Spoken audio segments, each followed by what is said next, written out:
King Charles watched his wife of nearly 20 years get escorted out of Clarence House with 48 hours' notice. And the reason isn't what anyone expected. We're not talking about marriage problems or behind-the-scenes tension. We're talking about secret bank accounts in Switzerland and the Cayman Islands that nobody knew existed until a routine audit tripped over them. The fallout was so fast and so severe that even the people inside the palace are still trying to figure out how this actually happened. The statement dropped at 6:47 in the morning on December 3rd. Not a vague palace statement with careful diplomatic language.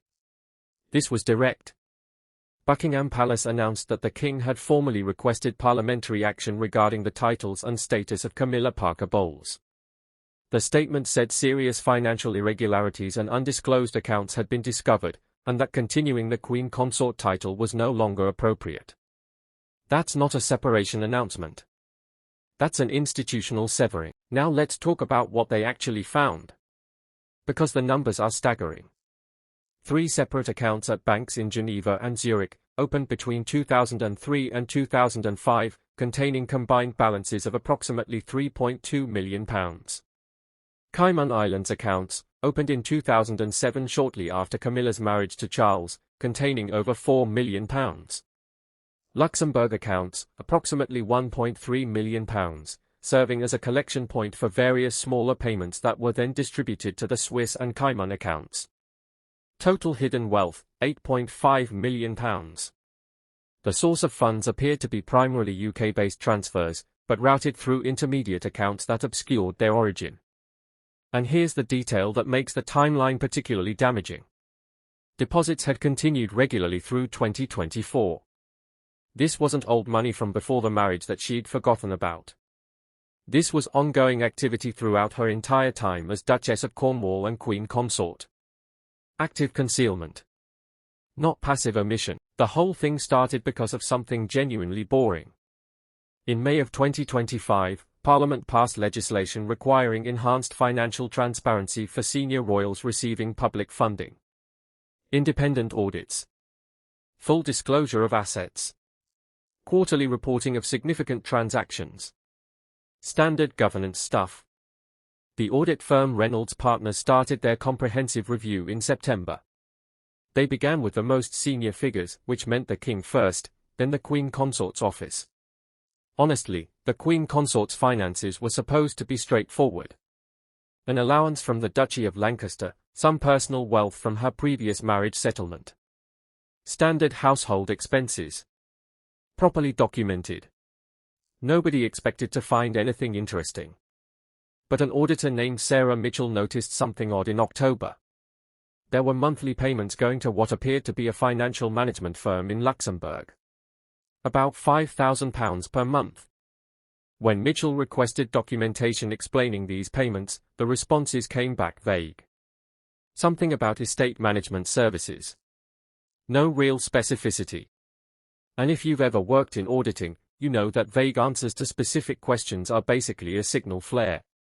Mitchell followed standard protocol and requested direct communication with the Luxembourg firm. What she discovered was that the entity wasn't managing any legitimate estates connected to Camilla. It was a shell company whose primary function appeared to be receiving funds from various sources and distributing them to accounts held in Camilla's name in multiple jurisdictions. That's where the thing starts to unravel. When investigators started tracing where the money actually came from, the patterns got troubling. Some appeared to come from wealthy individuals with connections to Prince Andrew's social circle, including several who'd been associated with controversial figures or businesses under investigation for financial irregularities. Now, nobody has proven direct pay-for-access arrangements. But the timing of certain deposits relative to events Camilla hosted or causes she advocated for created patterns that investigators found concerning. The timing of certain deposits into Camilla's accounts corresponded with periods when Andrew was known to be seeking funds to cover legal expenses or settlement costs. No direct transfers between Andrew and Camilla could be proven. But the circumstantial timing suggested possible coordination or shared financial strategies. That's a lot of coincidences stacking up. Princess Anne was brought into the investigation in mid-November when palace officials realized the scope extended beyond simple undisclosed assets into potentially criminal territory. Anne's reaction, according to those briefed, was horror. She reportedly said, "This isn't just hidden money. This is a structure designed to conceal ongoing financial activity from family, from palace officials, and from authorities." That level of planning suggests consciousness of wrongdoing, not innocent oversight. Anne initially inclined toward handling things quietly to avoid scandal. But as the investigation revealed the extent of concealment and the troubling sources of some funds, she concluded that protecting the institution required transparency, even if it meant destroying Charles's marriage and Camilla's position. Charles was informed on November 28. And those present described it as one of the most difficult briefings of his reign.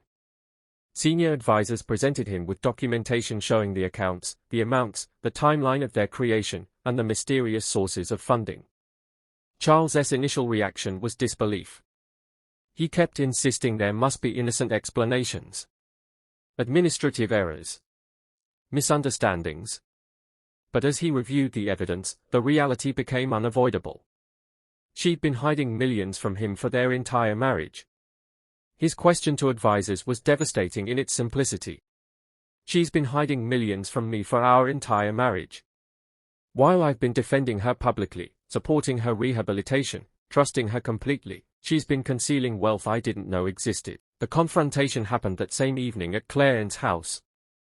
Charles dismissed even his private secretary and most trusted aides. When Camilla entered the study at 7:15 p.m., she knew something was wrong, but not the full scope. Charles was sitting behind his desk rather than in the informal seating area where they typically talked, creating a barrier that was as much emotional as physical. He laid out the financial documentation on his desk. Bank statements, account opening records, transaction histories, corporate structures, all printed and organized chronologically. Camilla's initial response was denial. Not of the accounts themselves, but of any wrongdoing. She insisted these were old accounts from before their marriage. Family money she'd kept separate. Nothing that needed to be disclosed. But as Charles pushed, pointing to transaction dates clearly showing activity throughout their marriage and into her time as queen consort, the denials became less confident and more defensive. The turning point came when Charles confronted her with evidence of connections to individuals in Andrew's orbit. Timing that suggested coordination during Andrew's financial crisis. Patterns that looked like something beyond simple private savings. He asked her directly what she was involved in. Because this didn't look like savings. It looked like money laundering or receiving payments for influence or something equally damaging. It was then that Camilla's composure cracked. She insisted she'd been protecting the family. That Andrew had come to her years ago desperate for help navigating financial troubles. That she'd been trying to help without involving Charles in situations that would have forced him to choose between brother and propriety. The accounts had been Andrew's idea, she claimed. Ways to receive and hold funds without direct connection to him. Funneling them through her accounts before they could be moved to pay his debts or legal expenses. Now, if that's true, it makes Camilla complicit in potentially illegal financial schemes to help Andrew evade accountability. If it's false, it's an attempt to shift blame to someone already discredited. Either way, it confirmed Charles's worst fears. The woman he trusted completely had been involved in financial arrangements she'd deliberately concealed. Arrangements connected to the family member whose scandals had most damaged the monarchy. Charles asked the question that mattered most to him personally. Did she marry him with these accounts already in place, already hiding this from him? Camilla's answer, hesitant and qualified, was effectively yes. She'd had some of the accounts before they'd married. Had opened others after. But had never told him because she'd known he would have insisted they be disclosed or closed. And she'd felt obligated to help Andrew in ways Charles couldn't officially support. What makes this genuinely unusual is the speed. Financial scandals typically drag out for months. Investigations happen behind closed doors. Lawyers review everything. Communications teams craft careful messaging. That didn't happen here.